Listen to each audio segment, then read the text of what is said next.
So I've got the Jabra Elite 10 and 8 Active Generation 2. So today I'll let you know what's been upgraded from Generation 1 and why the Elite 8 Active Gen 2 are likely the best pair to get. But I'll also be scoring and ranking both of them against 32 earbuds in 10 categories. Retail price of the 8 Active is $229 US, Elite 10 $279. Now here's my current leaderboard with the OnePlus Buds Pro 3 in the first spot. Jabra Elite 10 were number 1 for quite a while, but true wireless earbuds are advancing rapidly. You can customize this scoring as well and compare every bud with my free spreadsheet linked below. I'll go through that at the end though. Now let's start with category 1, comfort.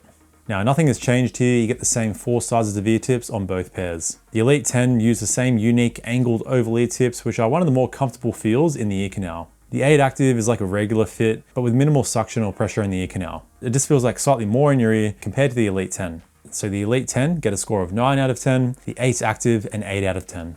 Now, category 2 is the security of the fit. Again, same as before, the Elite 10 get a score of 7. Those angled ear tips are more comfortable, but at least for my ears do slip out of place a bit easier. I can still weight train with them or run with them, but I do lose the seal a bit easier than most earbuds. The Elite 8 get an 8, so with these buds, I'm noticing less readjustments throughout my workouts. A wingtip would have been nice. I personally don't need one, but all these are different, and some people do need that extra stability.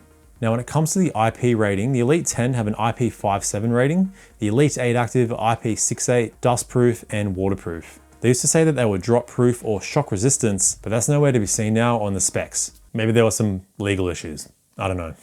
Now, category 3 is case and battery life. Again, not much has changed here. The only addition is a case audio transmission, which I'll cover in the connectivity section. So the 8 Active have the same 8 hours with the buds, 32 hours in total with the case, and that's with noise cancelling on, so that's about as good as it gets. The Elite 10, 6 hours in the buds, 27 hours in total. Chuck the buds in the case for 5 minutes, you get 1 hour of playback, and you can charge all the cases wirelessly.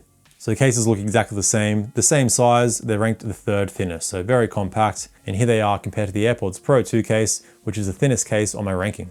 The only thing that has changed here is that the Elite 10 does not have an IP54 rating, so no dust or water resistance. I swear that they had this on the spec sheet on their website when I reviewed the Elite 10 back when they came out, and I did check some other reviews that said they had an IP54 rating, so I don't know if Jabra did like a sneaky backpedal here. But anyway, the Elite 8 Active Gen 1 and Gen 2 case is IP54 dust and water resistant. Elite 10, nothing. So same scores again, a 10 out of 10 for the 8 Active, 9 out of 10 for the Elite 10. Now, category 4 is controls, and again, nothing's changed. I'll still recap everything though. So both use a physical button, which is quite rare nowadays. Both are easier to press. You get a single, double, triple tap, and long hold. That long hold is going to be locked to volume up and down though. You can customize the rest of the functions on the left or right earbud with play, pause, track control, voice assistant, noise control, or Spotify tap. You can customize the ambient switching and add noise cancelling off into the mix as well. Now the core controls are going to be separate, so you can do things like put a call on hold, mute your microphone, and turn side tone on or off. You still get the same wearing detection to automatically pause and play your music when you take one or both earbuds out of your ear, and you can toggle this on and off. You're also getting the always on Google Assistant on Android, so you can still summon Google without using the touch controls, even if your phone is in another room. So they're getting the same score of 8 out of 10. Higher ranked buds giving you more customization, as well as things like a swipe gesture for volume up and down, which gives you more functions when using one earbud at a time. You can check the spreadsheet for all this information for all the earbuds. Now, category 5 is connectivity. Again, same stuff here, Bluetooth 5.3, SBC, AAC, LE Audio, Google Fast Pair, and Microsoft Swift Pair. You can use one earbud while you leave the other in the case, and it's going to work in mono mode, so you hear the left and right audio channel, even when using one earbud. And you get multi-point connection on all the pairs, so you can connect 2 devices to the earbuds at the same time. You just need to pause playback on one device before playing it on your other device. But what's new here, and the most standout feature, is the case audio transmission. So they include a USB-C to USB-C or auxiliary cable, which is pretty cool. So you can plug your case into any device that will produce sound, and your earbuds will connect to the case using LE Audio. This is probably most useful if you're on a flight, but a cool feature nonetheless. You can still use noise cancelling when connected, but you'll need to control volume and playback on your device, not the earbuds. Sound quality is maybe slightly better, but gaming latency is noticeably better, especially if you're into quicker reaction games like shooters. Even just using the regular Bluetooth, the latency is pretty good. So overall score here is an 8 out of 10, 1 point up from the Generation 1 earbuds. Now, category 6 is call quality, and I run through 3 tests here: a quiet room, simulation crowd noise, and a simulation windy city with construction. Total score is the average of all 3 tests. Now this is a bit of an interesting one because the Elite 10 Generation 1 has the best call quality overall, especially in the crowd noise test. The rest of the buds are about the same with small differences between each test. Still, all the pairs have very decent call quality, so here are some samples comparing all four. Alright, here's the call quality of the Jabra Elite 8 Active in a quiet room. Alright, here's the call quality of the Jabra Elite 8 Active Gen 2 in a quiet room. Alright, here's the call quality of the Jabra Elite 10 in a quiet room. Alright, here's the call quality of the Jabra Elite 10 Generation 2 in a quiet room. Alright, now we're going to see how the microphones block out some simulation crowd noise. Alright, here's the Jabra Elite 8 Active with some simulation crowd noise. Alright, here's the Jabra Elite 8 Active Gen 2 with some simulation crowd noise. Alright, here is the Jabra Elite 10 with some simulation crowd noise. Alright, here's the call quality of the Jabra Elite 10 Gen 2 with some simulation crowd noise.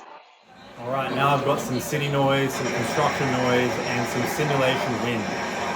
Alright, here's the Jabra Elite 8 Active with some city noise, construction noise, and some simulation wind. Alright, here's the Jabra Elite 8 Active Gen 2 with some city noise, construction noise, and simulation wind. Alright, here's the Jabra Elite 10 with some city noise, construction noise, and some simulation wind. Alright, here's the Jabra Elite 10 Gen 2 with some city noise, construction noise, and simulation wind. Alright, category 7 is app customization and extra features. Again, nothing's changed, but I'll run through all the features. So you can get the app on iOS or Android. Your home screen has the earbud as well as a case battery. You have your noise control options, 5-band EQ with 6 presets, and you can add your own presets in there as well. You have your spatial audio toggle as well as soundscapes at the bottom. And that settings tab at the top right has the rest of your features, but the organization is a bit all over the place. So you get firmware updates, and headset settings will have your wearing detection toggle and customization, tons of phone call customization, auto answer, some mute options in there, active call options, you even have EQ customization in there. Now that general tab is going to have your ambient switching, auto power off, your voice prompt and tone options, and your wearing detection toggle is in here for some reason. Now going back to personalize your headset, that'll have your control customization, language settings, wind noise toggle, your voice assistant options. Spotify tap allows you to quickly open Spotify using the controls in your earbuds. And that's everything. So they're getting the same score of 7.5 out of 10. Some missing features that the high ranked buds have are things like a hearing test to personalize your sound, more bands with the EQ, an adaptive transparency mode, or voice detect. So these are some options you see on those high ranked earbuds. But now onto category 8, noise cancelling. And how I test my noise cancelling, I chuck on my soundbar nice and loud and play simulation plain noise and crowd noise, so I get low, middle, high, consistent, as well as inconsistent sounds. And there is supposed to be an improvement here with the noise cancelling, but on the Elite 10 Gen 2, I noticed barely any difference. I will say though that those angled ear tips don't provide me the strongest noise cancelling because they just fit in my ears slightly strange, I guess. So if I use a foam ear tip on the Elite 10, the noise cancelling strength is massively improved. With my ranking, I use whatever ear tips the brand included.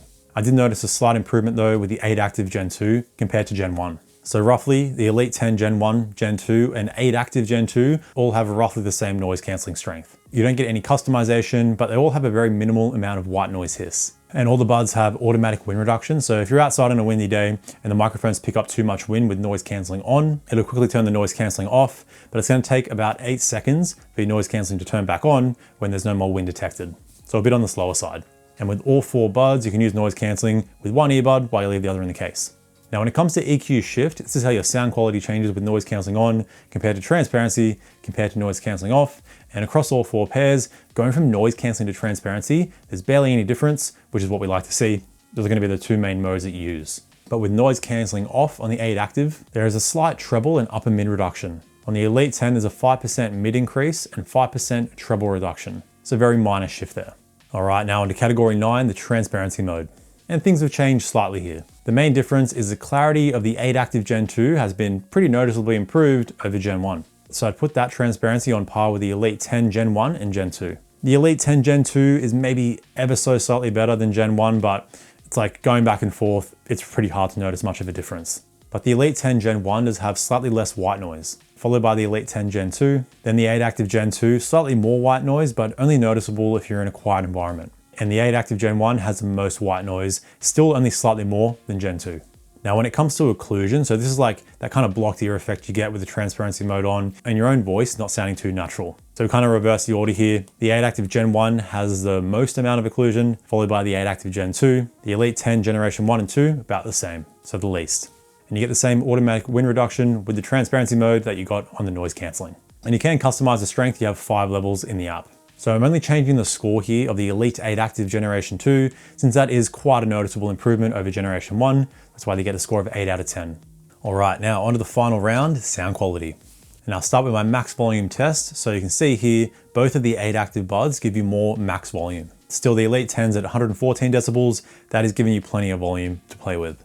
But now onto the sound quality itself, we're getting another very subtle improvement here. Starting with the 8 Active Gen 2, you still get a powerful bass response suited for training with full sub bass and mid bass. You get smooth, clear mids and some nice crisp treble. The treble has been cleaned up slightly though. It could get a little bit messy at times on Generation 1. The mids are also boosted slightly more, so they're just a bit richer overall. And the mid bass has been dialed down ever so slightly. So the 3 small changes still gives you that powerful, energetic tuning, but with better instrument separation this time. And that's kind of the same story with the Elite 10 Gen 2. You get a slightly more balanced tuning here compared to the 8 Active, with a tasteful amount of deep sub bass, clean mid bass, smooth mids, and crisp treble with some nicer upper treble sparkle and a slightly more open soundstage. Now with the Elite 10 Gen 2, they did dial back the treble slightly, and I did notice it get a bit sibilant at times on Generation 1, so this is a nice improvement. There is slightly less bass, which in turn lets the mids breathe a bit more. Overall, it's a slightly more natural tuning that's still a little bit on the V-shaped side, but these changes are very minor. But on both buds, I think you now get a better base of sound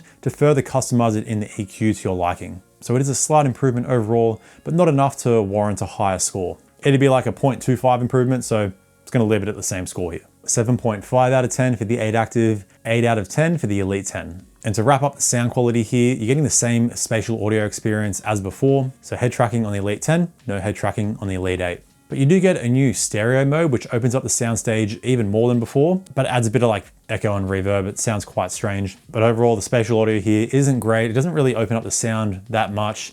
You lose a lot of clarity, so listen to music, it doesn't work very well. Even when watching movies, I wouldn't say it's really worth using. But that wraps up all 10 categories, and before we go into the final score, here's how you can customize the scoring with my free spreadsheet, linked below. So on it, you have notes for each score, you can compare the specs, and there's a core quality tab. And the personalized scoring is super simple. Just fill out a number in the importance column, and that'll multiply that entire category, giving you a new total score for all the earbuds and a new custom ranking. Now the final scores are in, and the Elite 10 Gen 2 finished with 81 out of 100, so a half improvement over Gen 1. The Elite 8 Active Gen 2, 81.5 out of 100, which is a full point improvement. So overall, this is a tiny upgrade. The only real noticeable upgrade is going to be the case audio transmission. So you can see why I think the 8 Active Gen 2 is a better pick. It's a bud that got the noticeable upgrades. It's cheaper than the Elite 10, and in some ways it's better. But both buds are solid, and the Elite 8 Active Gen 2 is easily the best sports earbud you can get right now. But if you don't need this case audio transmission, there are better value earbuds out there. Like the OnePlus Buds Pro 3 or the Nothing Ear, you can get them at a cheaper price and they have higher scores. So be sure to check out either of those videos. Thanks for tuning in, stay picky, and I'll see you in the next one. Bye now.